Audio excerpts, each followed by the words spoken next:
Voilà, nouvelle vidéo, comme je l'avais promis. Donc, je suis passé des batteries voiture à la batterie lithium. C'est le bordel, comme d'habitude, ne vous inquiétez pas. Tant que c'est pas fini, ce sera pas câblé comme il faut. Le principal, c'est que ça marche. Après, ce sera bien câblé.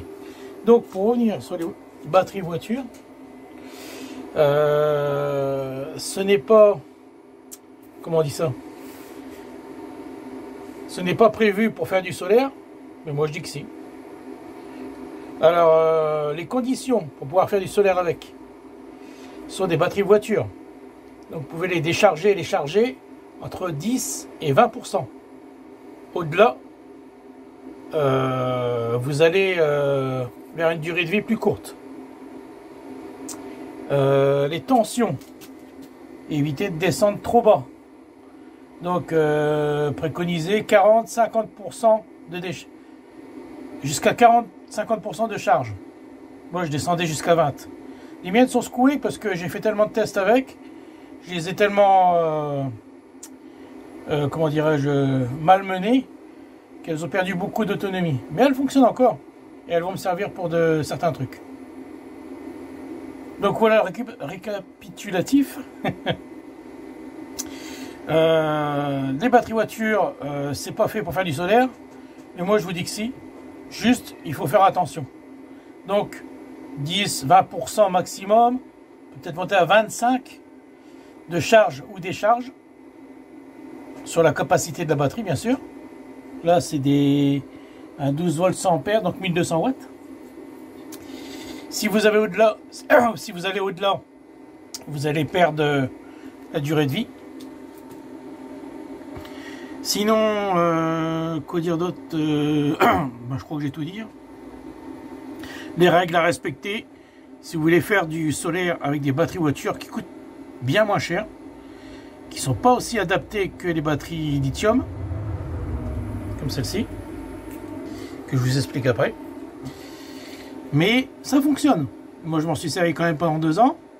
Bon, j'ai perdu beaucoup de capacité. De 9006, je suis passé à peu près à 1500, les 8 batteries. Pourquoi? Parce que je descendais la tension nettement trop bas. 23, 22, même des fois 22 volts. Ça, c'est pas bon. Ça les aide pas à durer dans le temps. Je les ai chargés trop fort. Je suis déjà monté à 70, 80, 90 ampères. Alors que j'avais 9600, donc j'avais 400 ampères heure. J'étais à un peu plus de 20%. Donc, faut éviter de dépasser les 20% si vous voulez avoir une durée de vie assez longue. Ça, de toute façon, les batteries voitures, moi, je les recommande à ceux qui n'ont pas les moyens. Ceux qui ne veulent pas le mettre de gros sous dans le solaire, c'est la meilleure solution pour moi. Les batteries voitures.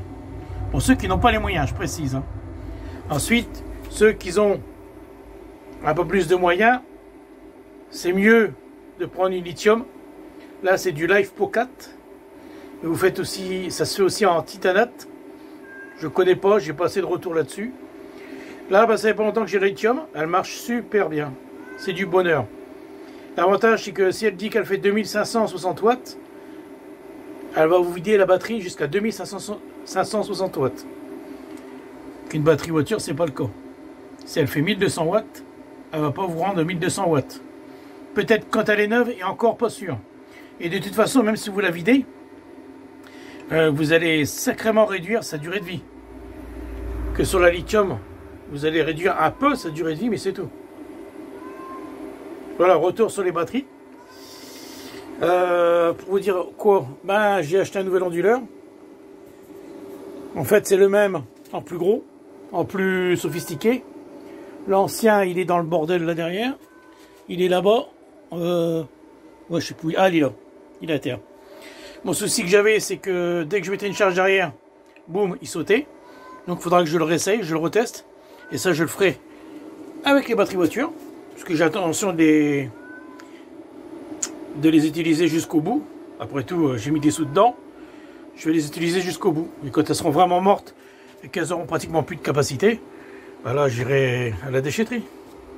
Mais moi, elles m'ont bien rendu service. J'en suis bien content. Et j'ai dit, pour ceux qui n'ont pas les gros moyens, ceux qui n'ont pas les moyens de mettre dans du lithium, C'est pas adapté, mais ça fonctionne, ça marche. Faut juste être tolérant avec. Pas trop descendre dans la tension, des charges pas trop fortes, des décharges pas trop fortes. Et vous ferez bien 5-6 ans avec. Bon, elles ont fait 2 ans, mais elles fonctionnent encore. Hein. Je code la capacité dedans, hein. Mais beaucoup moins qu'avant. Voilà, donc c'était le retour sur les batteries voitures. Ce que j'en pense, tous les tests que j'ai fait avec, les conneries aussi, qui ont fait que j'ai plus beaucoup de capacité au bout de 2 ans. Et là, du coup, par le biais d'un ami, avec qui je discute sur Messenger, je me suis lancé sur le LiFePro 4. Bon, c'est nettement plus cher, hein. Là, les batteries, c'était dans les 100-120 euros la batterie. Donc, pour faire du 25-600, 2500, il m'en faut 2 en série. Ah oui, il y a aussi ceci là sur les batteries voitures. Le série. Si vous n'avez pas d'équilibreur de batterie, comme ici, les batteries vont se déséquilibrer. Et du coup, une va tirer plus que sur l'autre. Et ça va les abîmer à force. Donc, si vous faites du série en batterie, c'est-à-dire si vous avez des batteries de 12 volts, vous voulez faire du 24 volts, ou même du 48 volts, mettez un conseil, un équilibreur de batterie, qui lui va équilibrer les tensions entre chaque batterie. Si vous ne faites pas ça, vous allez perdre en durée de vie. Ça, il n'y a pas photo. Et puis, vous aurez des décharges beaucoup plus rapides, moins de capacité, parce qu'il y en a une qui est décalée par rapport à l'autre. Ah, ça vous fout le bordel. Donc, plus d'une batterie, équilibreur, quand vous les mettez en série. Surtout. Ça, c'est la règle. De ce que j'ai vu durant mes tests pendant 2 ans. Voilà. Maintenant, revenons sur la lithium. Donc elle, je l'ai payé 950 € sur Amazon. C'est pas pour faire de la pub, je dis où je l'ai acheté, c'est tout. Point barre. Vous pouvez très bien la trouver ailleurs, en Allemagne. Elle vient d'Allemagne d'ailleurs, je crois. Enfin, à la base, elle vient de Chine. Mais ils ont un dépôt en Allemagne. Et moi, par le biais d'Amazon, je l'ai eu. Au moins, si j'ai un pépin avec, je la renvoie à Amazon, je serai remboursé. Sinon, qu'est-ce que je peux dire d'autre? Bah oui, donc elle, vous pouvez décharger à 90%, sans trop jouer sur sa durée de vie. Vous pouvez même décharger à 100% et recharger à 100%. Pardon. À 100% de sa capacité. Voilà. Là, c'est une 100 ampères. Bah, pendant 1 heure, je peux décharger à 100 ampères. Et j'aurai les 100 ampères heure. Là, c'est du réel. Comme j'ai dit juste avant, la batterie voiture, 100 ampères heure, cacahuète, hein, vous n'avez pas les 100 ampères heure. Vous allez la vider jusqu'au bout, vous allez l'abîmer en plus, et elle ne vous aura pas restitué les 100 ampères heure. Que la lithium, elle les restitue. C'est un gros plus. Bon, après, à 950 €, ça peut. Hein. Là, 120 €, donc les deux, ça fait 240. Quand même 4 fois moins cher. Mais bon, beaucoup moins de tenue les batteries voitures. Beaucoup plus de tenue la batterie lithium, la LiFePro 4. Mais après, c'est pareil. Tout le monde n'a pas les mêmes capacités de payer. Tout le monde n'est pas riche, tout le monde n'est pas... Donc moi, j'ai voulu tester les batteries de voiture, parce que j'ai démarré tout petit. Donc il fallait bien que je démarre par des batteries. Si je commençais par ça, c'était pas possible. Donc j'ai commencé par les batteries voiture, pas trop d'argent. Et puis j'ai testé, et puis ça marche. Oui, c'est pas adapté au solaire, mais ça marche. Faut juste être gentil avec. Voilà. Et vous ferez 5-6 ans. Et je vous dis, donc, là, la corrélation, là, vous avez 240 €, là, 950. C'est à peu près 4 fois. Hein. 4 fois, celles-là vont faire 5-6 ans si vous les tenez comme il faut, sans trop les décharger et tout. Celle-là, elle va faire 10 ans et plus, parce qu'au-delà de 10 ans, elle aura plus que 80% de sa capacité, donc elle continuera de fonctionner. Bon, j'ai pas testé jusque-là, je démarre seulement avec. Hein. Je vous dirai au fur et à mesure. Si dans 10 ans, je suis encore sur YouTube. Voilà, ça, j'ai fini avec les batteries. Voilà, je voulais vous faire un retour vite fait sur les batteries, vous expliquer pourquoi j'ai pris les batteries voitures, pourquoi je les ai testées, et pourquoi maintenant je suis passé au LiFePro 4. Et voilà. Maintenant, on va passer à la deuxième vidéo qui suit. C'est l'onduleur. Pour finir les batteries, 12 volts 100 ampères, 1200 watts. 10-20% de charge et décharge. Et 40 à 50%, pas descendre en dessous. Ce qui fait que vous avez une capacité utile de beaucoup moins que sur un lithium, où s'il y a là 2560 watts, vous pouvez aller au bout, vous aurez la totalité et vous allez à peine abîmer la batterie.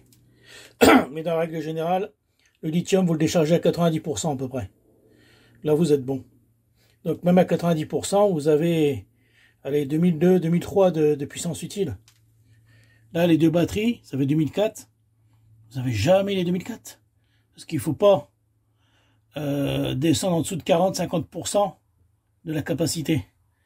On va dire 50 pour faire simple. Donc 2004, 50, ça fait 1002. Donc vous avez 1200 watts de capacité utile. Et vous pouvez charger à 10 voire 20 ampères heure. Important. Là, vous avez 2200-2300 watts de capacité utile. Par contre, vous pouvez charger... Qu'est-ce que j'allais dire une bêtise. Vous pouvez charger à 100 ampères, décharger à 100 ampères. Mais, en règle générale, il conseille 65% de la capacité. Et c'est ce que j'essaye de maintenir, pour les avoir le plus longtemps possible. Mais vous pouvez aller à 100%, hein. Ça va réduire sa vie, mais beaucoup moins que sur une batterie voiture.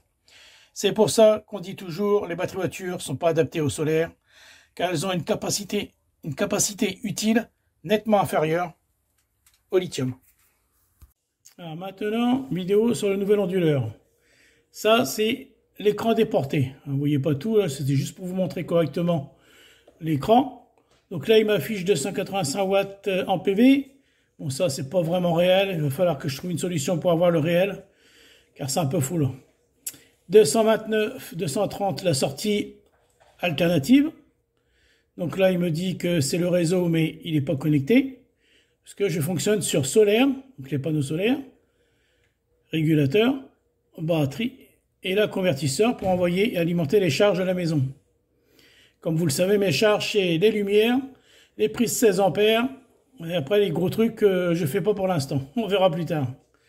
Donc pour vous montrer un petit peu comment fonctionne l'appareil, donc là je monte, voilà, input, donc c'est 1,2 ampères au PV.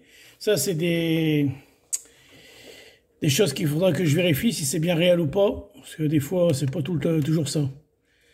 Les PV, donc là ils sont à 215 volts, car cet onduleur comparé à l'autre, il fait pas 1000 watts PV, mais 4000 watts PV. Par contre, la tension sur laquelle il travaille, celle d'avant c'était 60, 115, que là ça démarre à 150, voire 120, mais il n'y a pas grand chose, jusqu'à 500 maximum. Donc c'est étudié pour faire du série, ce que j'aime pas, mais bon.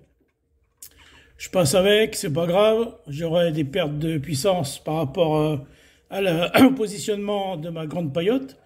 Mais je voulais remplir ma grande paillote, où vous avez déjà vu les deux panneaux qu'il y avait au début.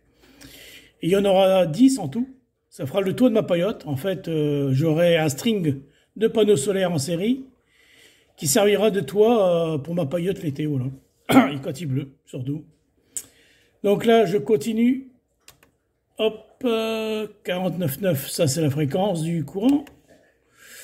Input AC, ben ça c'est la tension qui arrive à l'onduleur.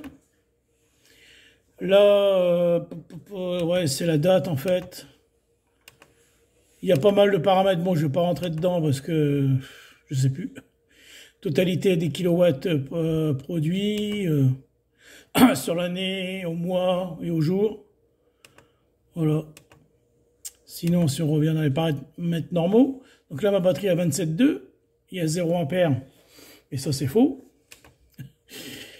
Sortie 54 watts, je crois que ça doit être faux aussi. C'est vrai que les marquages dessus, là, c'est pas très précis. Ça vous donne un aperçu, mais c'est pas super précis. Pour cet onduleur-là, je précise, hein.